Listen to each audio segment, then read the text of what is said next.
नमस्कार दोस्तों, हमारे इस चैनल बॉलीवुड सिनेमा बाप में आपका दिल से स्वागत है। दोस्तों, आज हम आपको बताने जा रहे हैं एक ऐसी अदाकारा के बारे में जो भारतीय सिनेमा में अपने काम के लिए जानी जाती है। उनका नाम है फरीदा जलाल, जो एक भारतीय अभिनेत्री है और 50 सालों से भारतीय सिनेमा में एक्टिव है। फरीदा 200 से भी ज़्यादा फिल्मों में अभिनय कर सबको अपने अभिनय का लोहा मनवा चुकी है। वह हिंदी के अलावा तेलुगु और तमिल फिल्मों में भी काम करती है। उनके बेहतरीन अभिनय के लिए फिल्म फेयर के अवार्ड से भी सम्मानित किया जा चुका है। फरीदा जलाल की भूमिका बता दें कि फरीदा जलाल का जन्म 14 मार्च 1949 को नई दिल्ली में हुआ था। फरीदा ने 1978 में कर्नाटक के रहने वाले तबरेज बर्मावर से शादी की थी, जिनकी 2003 में मौत हो गई। दोनों का एक बेटा यासिन है, जिसे फिल्मों से ज़्यादा लगाव नहीं है। दोस्तों, आपको बता दें कि राजेश खन्ना के साथ कंपटीशन जीतकर फिल्मों में आई फरीदा जलाल 1965 में यूनाइटेड फिल्म प्रोड्यूसर्स और फिल्म फेयर ने मिलकर एक टैलेंट हंट आयोजित किया था। इसमें देश भर से कुल 10,000 लोगों ने हिस्सा लिया। इस टैलेंट हंट को बिमल राय, बी.आर. चोपड़ा, नासिर हुसैन, जी.पी. सिप्पी, ओम प्रकाश मेहरा और शक्ति सामंत जैसे उस वक्त के दिग्गज फिल्म मेकर्स जज कर रहे थे। इस हंट के लास्ट राउंड में 8 लोग सेलेक्ट हुए। इन 8 लोगों में सुभाष घाई, धीरज कुमार, राजेश खन्ना, विनोद मेहरा और फरीदा जलाल जैसे लोग शामिल थे। उस इवेंट के 2 फाइनलिस्ट बने राजेश खन्ना और फरीदा जलाल। इस टैलेंट हंट के विजेता की घोषणा फिल्म फेयर के एक इवेंट में होनी थी, जहां तकरीबन पूरी फिल्म इंडस्ट्री मौजूद रहने वाली थी, मगर उससे पहले दोनों फाइनलिस्ट को वहां बैठे दर्शकों के लिए परफॉर्मेंस करना था। इवेंट वाले दिन राजेश खन्ना और फरीदा जलाल की परफॉर्मेंस तालियों की गड़गड़ाहट के साथ खत्म हुई।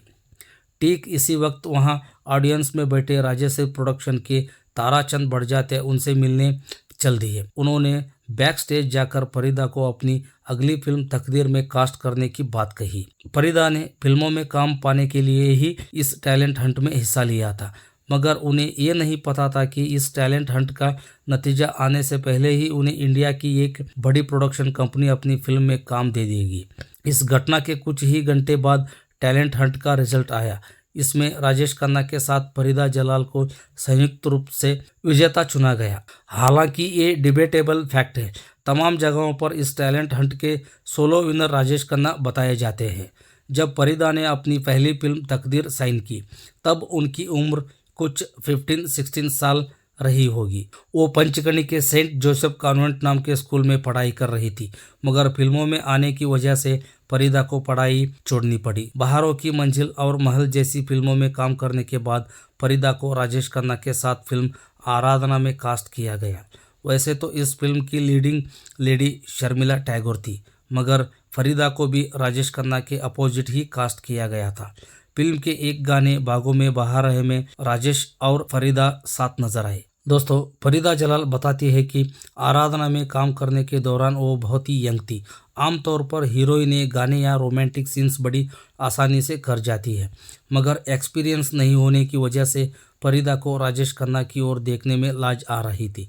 गाने के एक भी फ्रेम में वो राजेश खन्ना की आंखों में देखती नजर नहीं आएगी। जब इस गाने की शूटिंग शुरू हुई, तब डायरेक्टर और फिल्म यूनिट से जुड़े तमाम लोग इस चीज़ को लेकर चिंतित थे, मगर फिर उन्हें एहसास हुआ कि फरीदा की अति शर्मीली अदा फिल्म और गाने के फेवर में काम करेगी।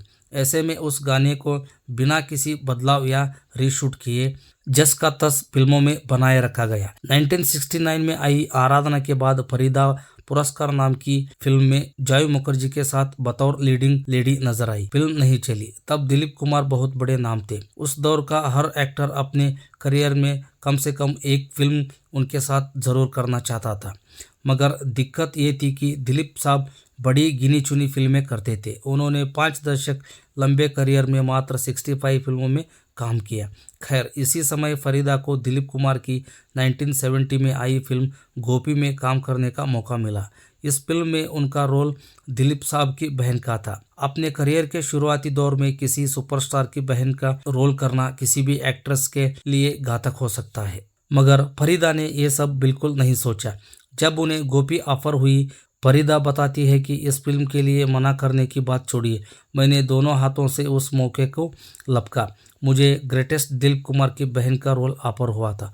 अगर मुझे फिल्म के सेट पर जाकर सिर्फ उन्हें ऑब्जर्व करने का मौका मिलता तब भी मैं वो फिल्म साइन कर लेती। गोपी के बाद हिंदी फिल्म का हर हीरो फरीदा को फिल्म में अपनी बहन के रोल में चाहता था। इसके बाद 1971 में आई फिल्म पारस में संजीव कुमार की बहन के रोल में कास्ट किया गया। ये वो फिल्म थी जिसमें काम के लिए फरीदा को अपने करियर का पहला अवार्ड मिला, film fair best supporting actress award. अगली बार वो सलीम जावेद की लिखी फिल्म मजबूर में नजर आई। इसमें वो अमिताभ बच्चन की बहन के रोल में दिखाई दी। इस फिल्म के लिए फरीदा को उनके करियर का दूसरा बेस्ट सपोर्टिंग एक्ट्रेस का अवार्ड मिला। वो टाइप कास्ट नहीं हुई, उन्होंने आपदा को अवसर में तब्दील कर दिया। शादी के बाद फिल्में छोड़ने वाली फरीदा जलाल को राज कपूर ने दोबारा लॉन्च कर दिया। अमर प्रेम, बॉबी, धर्मात्मा और शतरंज के खिलाड़ी जैसी हिट फिल्मों में काम करने के बाद फरीदा सीन से गायब होने लगी थी। बॉबी में उनका रोल चैलेंजिंग था। उस फिल्म में उन्होंने ऋषि कपूर के मंगेतर का रोल किया था, जो मानसिक रूप से बीमार थी, मगर बीतते समय के साथ उन्हें काम मिलना कम हो गया था। इसके पीछे की वजह यह थी कि तब तक मल्टी स्टारर फिल्मों का चलन शुरू हो गया था। फिल्म के तमाम प्राइमरी रोल्स पॉपुलर एक्ट्रेस करने लगे। 1975 में शोले आ चुकी थी। कभी कभी, हेरा फेरी और अमर अकबर एंथनी जैसी मल्टी स्टारर फिल्में सफलता के नए पैमाने गढ़ रही थी। फरीदा के पास फिल्म ऑफर्स तो आ रहे थे, मगर वो हल्के और छोटे मोटे कॉमिक रोल्स होते थे। इसी समय फरीदा का जीवन रेखा नाम की फिल्म ऑफर हुई। वो इस फिल्म की हीरोइन थी और उनके हीरो थे तबरेज बर्मावर। तबरेज ने प्यारे मदीना समेत कुछ सोशल मुस्लिम सिनेमा में काम किया हुआ था। जीवन रेखा पर साथ काम करने के दौरान फरीदा और तबरेज के बीच कुछ पकने लगा। दोनों प्रेम में पड़े और नवंबर 1978 में इन्होंने शादी कर ली। शादी के बाद फरीदा के फिल्म ऑफर्स सूखने लगे। ऐसे में एक आध साल बम्बई में गुजरने के बाद वो अपने पति के साथ बेंगलोर शिफ्ट हो गई। बेंगलोर में तबरेज की साबुन फैक्ट्री थी। कुछ समय बाद दोनों को एक बेटा पैदा हुआ। फरीदा उसमें व्यस्त हो गई। 7-8 साल फिल्मों से दूर फरीदा अपनी लाइफ में बिजी थी। हालांकि उन्होंने वहां रहने के दौरान ही घर जमाई नाम के एक टीवी शो में काम किया। फरीदा को दोबारा से एक्टिंग में एक्टिव होता देख कई फिल्म मेकर्स के कान खड़े हो गए। एक दिन अचानक से एस ओबेरॉय नाम के प्रोड्यूसर फरीदा के बेंगलोर वाले निवास पर पहुंचे। वो उन दिनों ये जो है जिंदगी नाम का शो बना रहे थे। उन्हें शफी इनामदार के साथ एक जाना पहचाना चेहरा चाहिए था। उन्होंने फरीदा से पूछा कि क्या वो उनके सीरियल में काम करना चाहेगी। पति से चर्चा करने के बाद फरीदा वो शो करने को तैयार हो गई। वो मुंबई आई और शो काम शुरू हो गया, मगर ये उनका ऑफिशियल कमबैक नहीं था। आपको एक किस्सा बताते हैं दोस्तों। बॉबी की शूटिंग का आखिरी दिन था। शूटिंग खत्म होने के बाद फरीदा राज कपूर से गुड बाय बोलकर वहां से निकल रही थी। राज कपूर ने फरीदा के गुड बाय के जवाब में कहा, फरीदा को लगा राज कपूर सबको खुश रखने के लिए जाने जाते हैं, उन्होंने ऐसे ही ये बात कही होगी। उसके बाद फरीदा की शादी हो गई। वो बेंगलोर शिफ्ट हो गई। जब 1988 में राज कपूर की डेथ हो गई तो फरीदा को लगा कि राज कपूर का वादा रह गया। 80 के दशक के आखिर में ये जो है जिंदगी की शूटिंग के लिए फरीदा मुंबई आने की तैयारी कर रही थी। तभी उन्हें राज कपूर की आखिरी फिल्म माने जाने वाली हीना का ऑफर आया। कहा जाता है कि हीना की सारी तैयारियां राज कपूर ने खुद की थी। फिल्म की शूटिंग पूरी होने से पहले वो गुजर गए, मगर मरने से पहले उन्होंने फरीदा जलाल से किया अपना वादा पूरा कर दिया था। हिना फरीदा जलाल की कमबैक फिल्म बनी। इसके लिए उन्हें एक बार फिर बेस्ट सपोर्टिंग एक्ट्रेस का अवार्ड मिला। अपने एक इंटरव्यू में फरीदा बताती है कि वो हिना को अपनी आखिरी फिल्म की तरह देख रही थी। बकौल फरीदा वो चाहती थी कि हिना में काम करने के बाद पूरी तरह से फिल्में छोड़कर फैमिली पर फोकस किया जाए। हिना की सफलता का जश्न मनाने के लिए मुंबई के ताज होटल में एक पार्टी रखी गई थी। यहाँ फिल्म की पूरी स्टार कास्ट के साथ फरीदा भी मौजूद थी। इस पार्टी में कई फिल्म मेकर्स उनसे मिलने आए और वो सब लोग चाहते थे कि फरीदा उनकी फिल्म में काम करे। यहाँ से फरीदा की इमेज एक हीरोइन या सेकंड लीड से बदलकर माँ और दादी की हो गई।